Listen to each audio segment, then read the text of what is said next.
Hayat aldığımız nefeslerle değil, nefesimizi kesen anlarla ölçülmeli. Ama önce nefesinizi kesecek birine ihtiyacınız olacak. Eğer çok şanslıysanız hayatınızı önce ve sonra diye ayırabilecek biriyle tanışacaksınız. Gururla itiraf edeyim, ben film gibi bir aşk hikayesinin mahsulüyüm. 30 senelik, hiç yorulmayan, yıpranmayan bir aşk hikayesi annemle babam. Annem masaya otururken babam mutlaka iskemlesini tutar. Sokakta el ele tutuşmadan yürüyemezler. Hala. Çok tatlı değiller mi?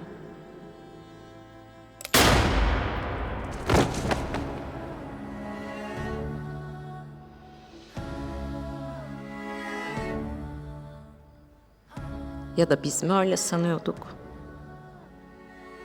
Mutluluğun arkasına saklanan sırlardan bir haber. Dünyayı toz pembe görüyorduk. Bir anda her şeyin değişebileceğini, hayatta başımıza gelmez dediğimiz şeylerin bizim de başımıza gelebileceğini bilmiyorduk.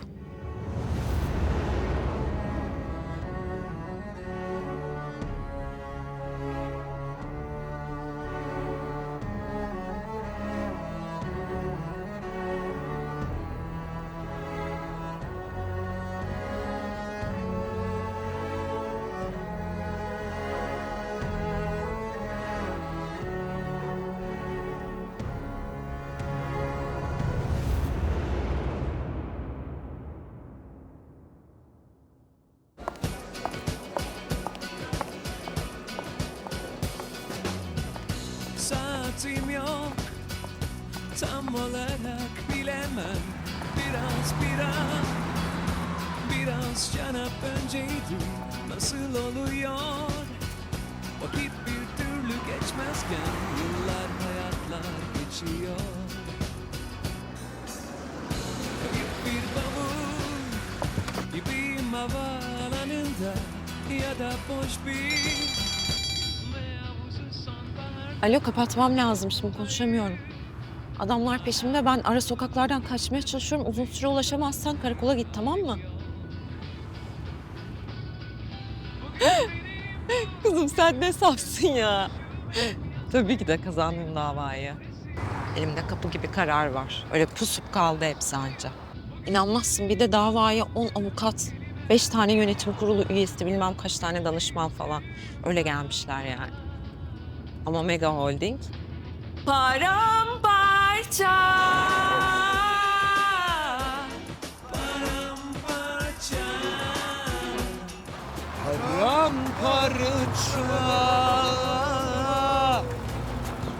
Paramparça. Bugün benim doğum günüm. Kelimeler büyüyor ağzımda. Bildiğim bütün hayatlar. Paramparça. Paramparça. Paramparça. Paramparça.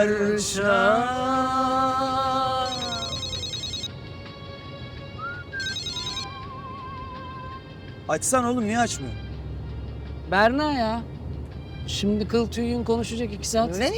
Kıl tüyü? Ya karı koca rutini, senlik bir şey yok. Abi, ben gelemiyorum. Haber versene, uygun bir zamanda arayayım. Akşama ne yapıyorsunuz? Yalan konuşuyorsun ha.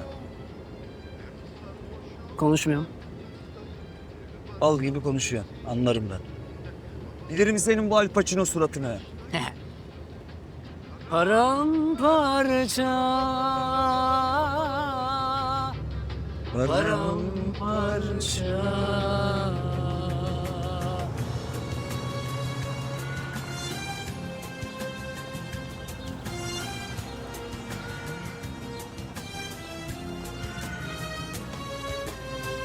Bugün benim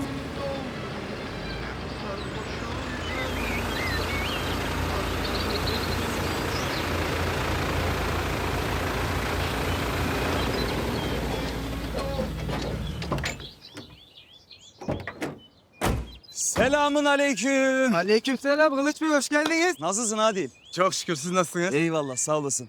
Kolay gelsin beyler. Oo Kılıç Bey hoş Sağ geldiniz. olun Kılıç Bey. Hortum patlatmışsınız. Dün söyleyip hemen dağıttık yenisini. Kılıç şu şeye basma da bak, çamur orası ya. Toplantımız var. Ya ne olacak sanki, ayağımıza mı bakacaklar? Bugün ilaç şart ha Adil. Bak benim kırık sızlıyor, akşama kesin yağacak. Ben halledeceğim hemen hepsini. Hayırlı olsun diyelim mi Adil? Yenge hastanedeymiş ha. Allah razı olsun. Daha 1-2 saati var doğurmaya. Doktor öyle dedi. Ayşe doğuruyor mu lan? He vallahi. Baba oluyorsun yani sen. Vallahi oluyor. Ne yapıyorsun burada? Kızı bıraktın, ilaçlamaya geldik. Ne olacak? Anası babası orada, doğru. Ya yürü Dana, yürü. Ya bugün bitmesi lazımdı ilaçlamanın. Hadi git karının yanına, daha konuşuyor Ben hala. bir saate bitiririm. Kenan yetiştirir misin hastaneye? Ya sen ne yapıyorsun Kılıç ya? Toplantımız var diyorum, traktörün tepesine çıkıyorsun ya. Yani Ceketi koyma bari oğlum oraya ya. haydi yetiştir hastaneye. Ya oğlum ne yapıyorsun ya? Oğlum neyle geleceksin? Konan! Eyle sen İstanbulluları.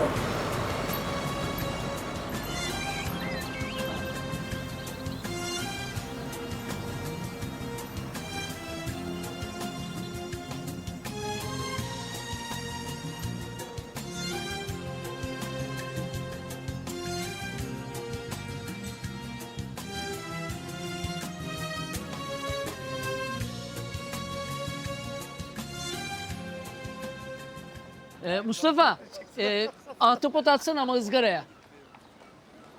Şöyle söyleyeyim, biz elimizi taşın altına koyacağız. Siz de yapmış olduğunuz yatırımın karşılığını misli misli alacaksınız yani. Bu bahsettiğiniz araziyi aldığınızı varsayıyorum. İmar izni nasıl halledeceksiniz? İhsan abi, sağ olsun o da kırmadı geldi bizi. O iş onda. Arazi aldıktan sonra iş bizde. Merak etmeyin. Bu arazi sanırım babanıza aitti değil mi? Aynen öyle, bizim arazimiz. Babamla da zaten bir konuşmama bakar. O zaten küçük bir araziydi. Zeytinlik için kiraya verdiği atıl bir araziydi orası. Ondan sonra zaten projeyi kendisi de gördüğü zaman babam, değil mi İhsan abi yani? Bayıla bayıla kabul edeceği bir proje. Kılıç gelsin, bunları zaten detaylandırırız. Oradan yana bir sorun yok. Kılıç Bey'in kendisi nerede acaba?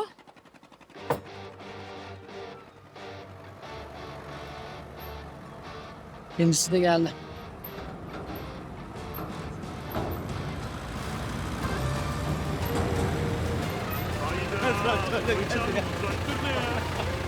Şundan denediniz mi Mevsim Hanım? Biliyor musun lan sen kullanmayı? Hallederim abi. Hadi bakalım. Vay öğrenciler. Eyvallah. Ne yapıyorsunuz? Baba, ne haber be? Eyvallah. Gezdireyim size bir ara. Ha? Hadi afiyet olsun. Sağ ol. Kılıç tutuncu çok memnun oldum. Ortak. Ortak. Sen babam. Biz bayağı yol kat ettik. Nereye vardınız? Biz otel inşaatını bir şirketle ortak olarak tamamlamayı planlıyoruz. İsim hakları, sponsorlar hepsi dosyada var zaten. Yaptığımız fizibilite çalışmasına göre de 10 yıl içerisinde yaklaşık olarak yatırımımızın karşılığını alacağız. Tabii bu süreçte tesisin yönetimini de profesyonellere bırakacağız. Abi konuşamayız belki sonra. Sen benim için annemle babama bir orkide yaptırır mısın? İçine yazılacak notu da yolluyorum ben şimdi. Öptüm. Kapasana abi şunu. Ekranda kilitlendi de. Abi konuşamayız belki sonra. Sen benim için annemle babama bir orkide Kapatmaya çalışıyorum zaten de ekran kilitlendi. Siz devam edin abi. İsim ne isim? Mevsim. Mevsim Hanım siz ne anlatıyorsunuz? Ben çözemedim de tam. Böyle bir üstten edalarla falan konuşuyorsunuz. Önümüze de bir ton kağıt parçası koymuşsunuz. Sakin Sanki ol okumak abi. zorundaymışız gibi. Ha? Ay yönetimi de profesyonellere veriyormuşsunuz. Neyiz biz burada, eşek başı mıyız? Hayırdır? Şimdi, Yanlış mıyım İhsan abi amca? ne biçim laf o ya? Konuşmaya geldik abi buraya. Yeni konuşacağız. Size iş modelimizi anlatıyorum. Neymiş iş modeli? Hani zeytin içindeysek öyle çiftçiliğimiz sizi yanıltmasın ha. Bizim yönetime dahil olmadığınız bir iş modeli falan düşünmüyoruz. Tamam abi, zaten bunları konuşmak için bu yemeği orada. Bunun neyini konuşacağım ben? Yaptığımız fizibilite çalışmasına göre kasabanızda yeterli iş gücü yok. Biz de kurumsal bir şirket... Var. Var bu arada. Mevsim Hanım. Var tamam. Siz fizibilitenizi bir daha yapın. Ondan sonra görüşürüz. Fizibiliteyi yaparız.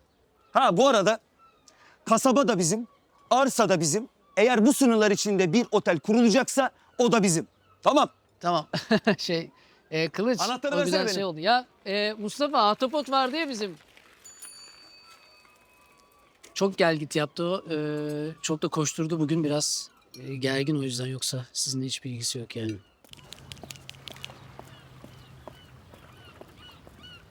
Kılıç.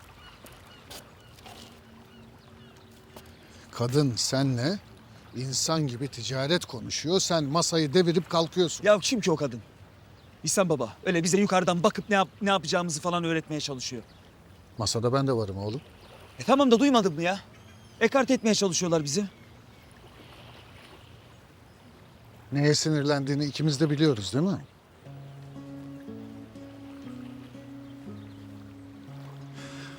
Ya İhsan baba. Bizim onlara ihtiyacımız yok. Tamam mı? Ne sermayelerine ne paralarına ihtiyacımız yok. Fevzi amca he desin, gerisi bayır aşağı gelecek. Sana söz.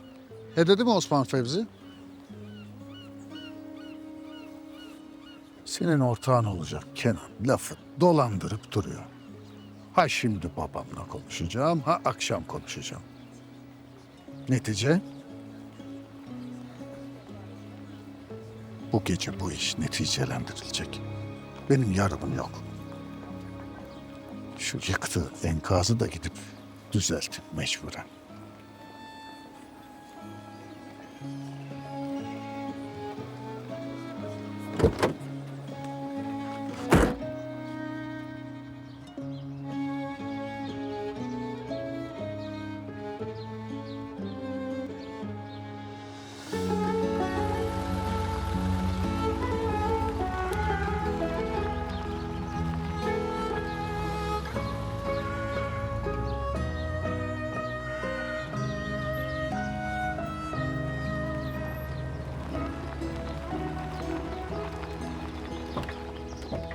Zuhal tut bakayım şunu. Çabuk çabuk. Hah. Bakayım. Ver onu bana. Hallettim paşa. Haydi. Oğlum yardım etsene abine. Zoylin dedi boş. Allah Allah. Ver abi ver. Tamam gerek yok hadi yorma gençleri sen annem. Hallettim ben. Geç kalmadık herhalde değil mi? Evlilik yıl dönümü hediyemiz de şahane gerçekten. Sinarit daha ne olsun kendi ellerimle. Hoş geldiniz ben alayım. Abi nasılsın? Sağ olun iyiyim. Kılıç Bey Hallettim ben Sabri abi. Merhaba Sabri abi. Hoş geldiniz. Elleri kolları dolu. Gelemez. Eli boş gelemez çünkü Semoş'um. Ah benim ahretliğim. Ay güzellik. Ne güzellik. Fevzi amca. Hoş geldin. Hoş bulduk. Hoş geldiniz. Ben de. Hoş bulduk. Allah inşallah daha uzun yıllar, Sağ ol. uzun yıllar Geç, nasip ne var Hoş fıstığı? geldin. Hayırlı olsun. Sağ olun. Hayırlı Kaç yıl olsun. oldu Nurten teyze? Hadi hadi. Ay ya. Tütüncü familyama bak sen. Ay hepiniz gelmişsiniz. Çok tatlısınız. Canım. Hoş geldin. Nasılsın oğlum? İyi ablacığım, sen nasılsın? Taş gibi oldunuz. Olmuşsun be tekrar. Hoş geldin. Ortak. Hoş geldin. Hoş bulduk. Anneciğim. Ay hoş geldiniz İhsan Bey. Merhaba, Şöyle geçsene. merhaba, merhaba. Hoş geldiniz, hoş geldiniz. İhsan baba. Otur oraya, otur güzel. İşte ben de yeğenimle kendimi zorla fırya davet ettirdim. Yani de ben oluyorum. Avukat hanım. Otursanıza ya, ayakta kalmayın lütfen, hadi. Yalnız söyleyeyim, daha yemekler hazır değil. Daha bir 2 saat var sofraya oturmamıza. Ay yok canım aç falan değiliz. Hayır hayır. Yok Ha, canım hiç ısıralım hiçbir mı? şey. Ne yapalım, önden böyle bir şeyler? Gel ben senin bir ifadeni alayım. Emin misin Fevzi amca? Evet. Bak yıl dönümünde üzmeyeyim ha. Gel bir bakalım. Ya. Hadi gel. Haydi bakalım kemik ne diyor? 4-2 geldi. Kırarım ben seni. Kır abi. Kır da orada tek başına kal. 6-2. Ne olur, Bak bak bak bak bak Evet. bak neler oluyor burada. Fena neler oluyor. değil. Neler Fena oluyor. Bak Güzel oldu. geliyor Hatta geliyor hadi geliyor. evet. Ya Hadi. bunları eken var mı hala Fevzi? Onlar ata tohumu Beş. İhsan. Ata tohumu. Ne yapayım, besmeleyle mi tutayım yani? Tüh, Allah Allah. Sen bir de bakayım diyeceğini. Sen boş gelmezsin. Dert sadece benim derdim değil, oğlunla kılıcın da derdi. Sen annemlerin yanına git. Dursun. Onlar kasabanın geleceği. Onlar da bilsin. De bakayım. O zaman ben bir gireyim meseleye baba. Yani bu büyük proje biliyorsun. Büyük ekonomi bizim için. Ben hatta böyle 2 tane tablo üzerinden senin de için rahat etsin diye bir şey hazırladım. Bak şimdi bu tabloya göre baba, burada biz 6 ayda falan aslında yapmış olduğumuz yatırımın karşılığı... Kıyıdaki 3 dönüm arazi mi istiyorsunuz? Doğrudur Fevzi amca. Yani o arsa olmadan saray diksek faydası yok. Biz de kasabayı büyütelim, böyle bir ekonomi canlansın istiyoruz. Hem zaten kimse de sana ekip biçme demiyor. Ne istersen başımızla. Arazide su yok, onu da biz taşıyacağız, sana söz. Kılıç, ekonomi üretimle büyür. Sen çiftçi adamsın, ne üreteceksin orada? Feyzi amca haklı abi. Bir sürü insan gelecek. Eğlence sektörü bozulacak kasaba. Sen bir lafa gitme lan, büyüklerin konuşuyor burada. Fevzi amca, turizm de üretime, ihracata dair değil mi? İmarı yok oranın. Zeytinlik orası. Var bilsen. Ha. Yani her şey hazır. Bir tek benim imzam mı kaldı İhsan? Ha? Baba ben hani oğlum ortak olacak ya projeye. Yani şimdi inat ediyorsun, bir ton yatırım yaptık, hepsi çöp olacak ya. Yatırım yaparken bana mı sordun? Çağ değişiyor Fevzi. Ayak uyduracaksın. Sen çağa mı ayak uyduruyorsun İhsan? Sen ayak uydurmazsan o bir şekil sana ayak uydurtur. Sen. Yemek hazırmış. Nurten Hanımlar yemeğe bekliyorlar.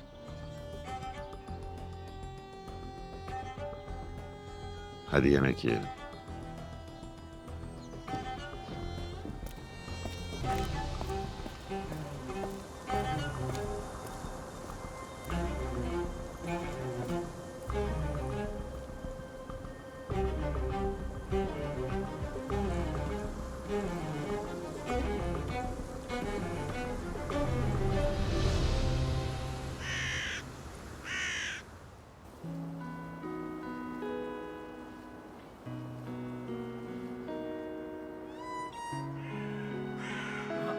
Ben bu masanın fotoğrafını çekmek zorundayım. Ay iyi ki geldin.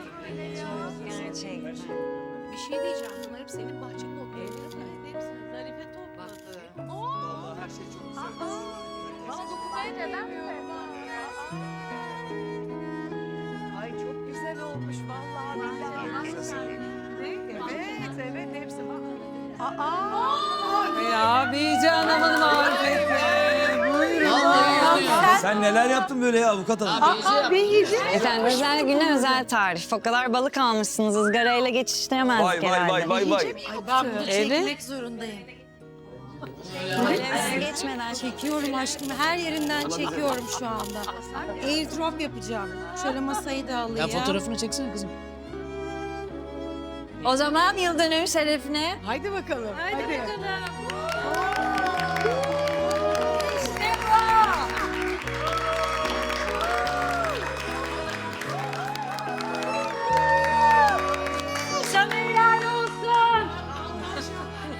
Allah ellerine sağlık Nurten'cim.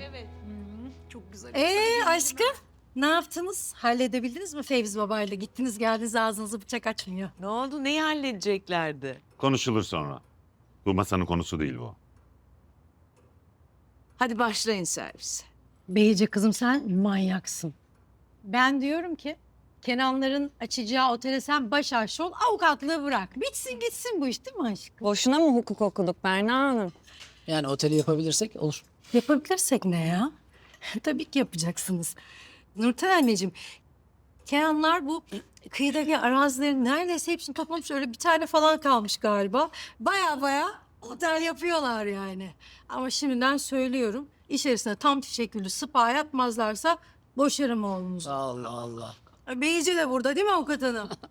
Bence Kenan'la Kılıç'ın işine karışmamak en iyisi. Ben karışmak zorundayım. Tamam Berna. Kimse otel yapılmasın demiyor sonuçta. Değil mi baba?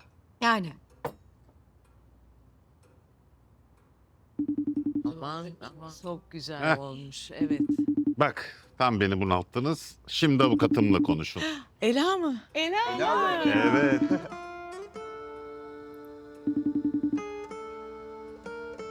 Kızım, güzel kızım, nasılsın? Vay benim yakışıklım be. Ya siz 30. evlilik yıl dönümünüzü mü kutluyorsunuz ha?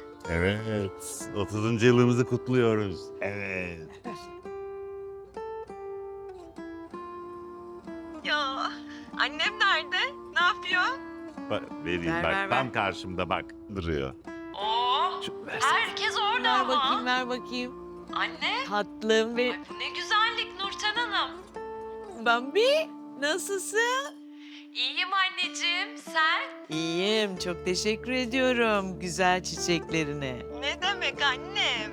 Aa Beyce, kız ne haber? Bu acımasız kabile yine önüme sinarit koydu. Yine sinarit bak. Ay adiler.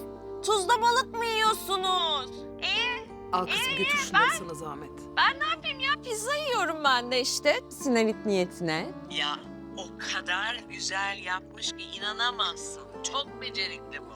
Kızım ben sana dedim zamanında. Yol yakınken kaçacaksın dedim ben gibi vallahi. Sen dinlemedin. Ela. Fıstık ne haber? Canım benim. Kızım benim.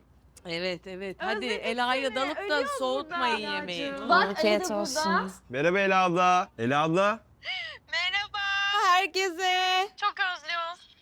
Kuzucuğum ne haber? Ne haber Berna? Bak ne var burada.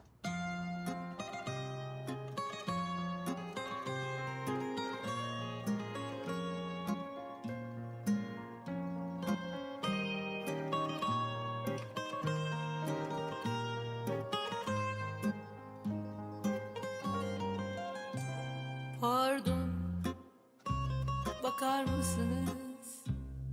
Tanışmış mıydık? Sevmiş miydim ben sizi hiç?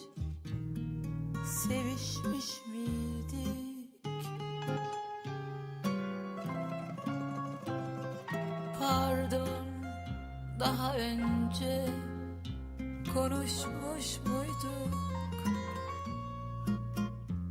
Yürüyüp çıkmazlarda yorulmuş muyduk?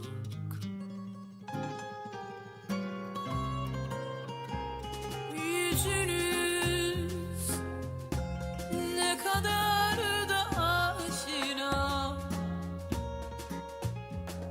Avucumun içine alıp öpmüş olabilirim. Gözünüz öyle uzak bakmasa,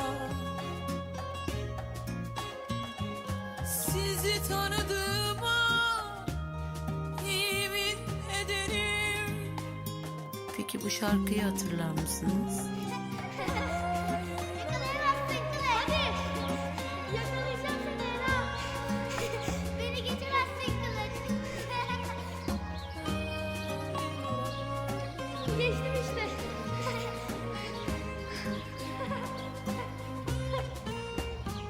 Pardon, bakar mısınız?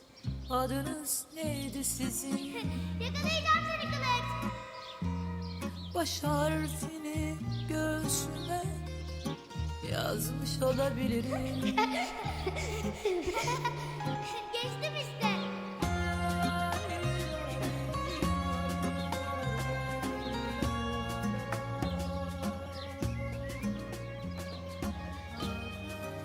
Harbiden de yakalayamadın. Sen kazandın. Yemez. Ben kazanayım diye yavaş koştum bir kere. Neyse hediyemi ver.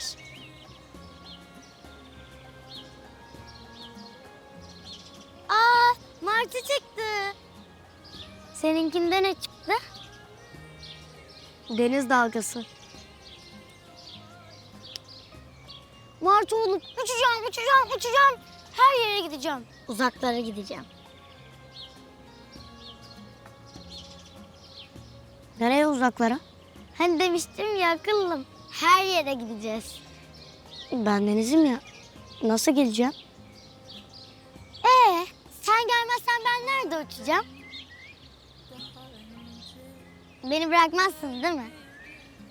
Hadi sen de benimle uç. Geçtiğiniz yollara düşmüş olabilirim.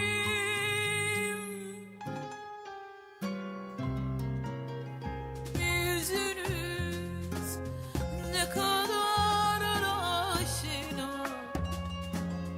sizi tanıdığıma yemin ederim.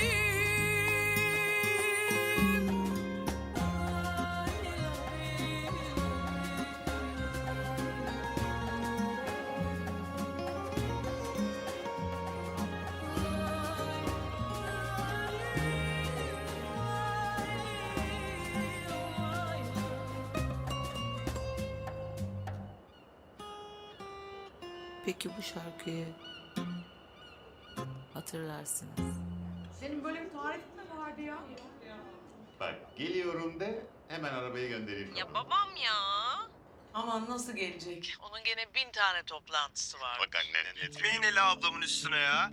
Konuş ablacığım, söyle. Savun sen de beni. Aferin. Hiç kıyamaz. Elasına hiç kıyamaz. Ne diyeceğim sana? Ne yaptın şu zeytinyağı işini? Boşanamıyorsun değil mi? İyi merak etme biz Feyza amcamla çözdük onları. İyi, aferin. Bak ne diyeceğim ben de sana. Ben de isim buldum. Hazırsanız söylüyorum. Ala. Ali ile Ela'nın birleşimi nasıl? Güzel isim. Süper. Oldu bil güzel kızım. Oh babam süpersin. İyi tamam hadi öpüyorum ben. Haydi iyi eğlenin. Yerime değin. Herkes Yandın öpüyor sen. seni. El sallıyor var var. Bye bye. Çok öpüyorum güzel kızım.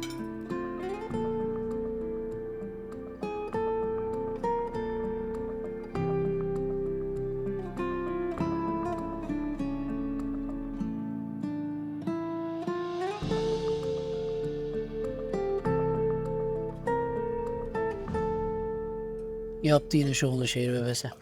Efendim? Yaptı diyorum yine şovunu. Ya bir insan özünden bu kadar mı uzak olur ya? Bir de oradan iş buyuruyor prenses.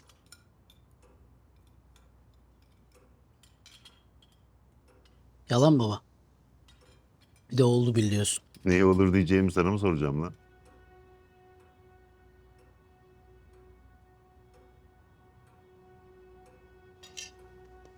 Yok yok yani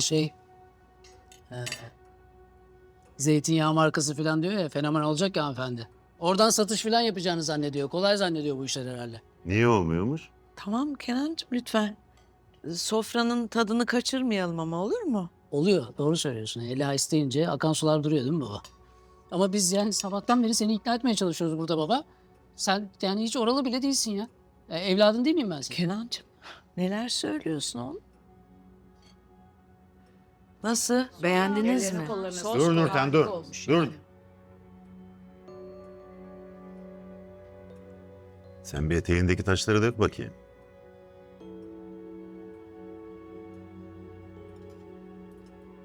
Dökeyim. Yani büyük iş diyoruz, büyük yatırım diyoruz ya baba. Hani bir tane araziden vazgeçeceksin ya. Bir tane araziden vazgeçeceksin. Belki hani torunlarını hatta kasabanın bütün ahalisini kurtaracaksın diyoruz. Oralı bile olmuyorsun yani. O zaman ben de diyorum ki herhalde babamın garezi bana. Oğlum saçmalama. Aa. Ortak sen bir saçmalama ya. Dur bir sakin ol. Yani Fevzi amca bir gelir bizim dükkana bakar değil mi? Fevzi amca olmaz mı? Bir incelersin projeyi. Sadece seninle olsa tamam.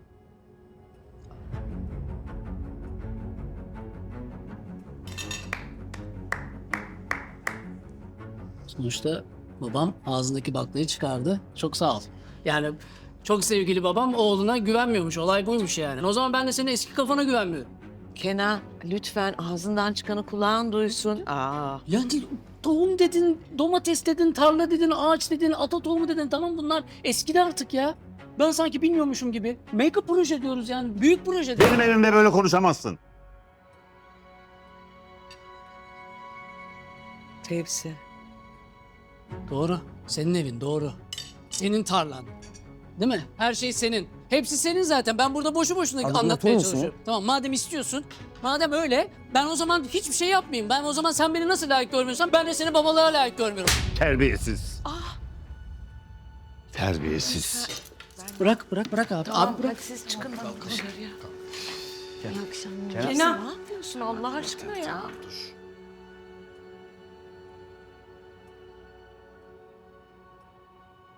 Biz kalkalım.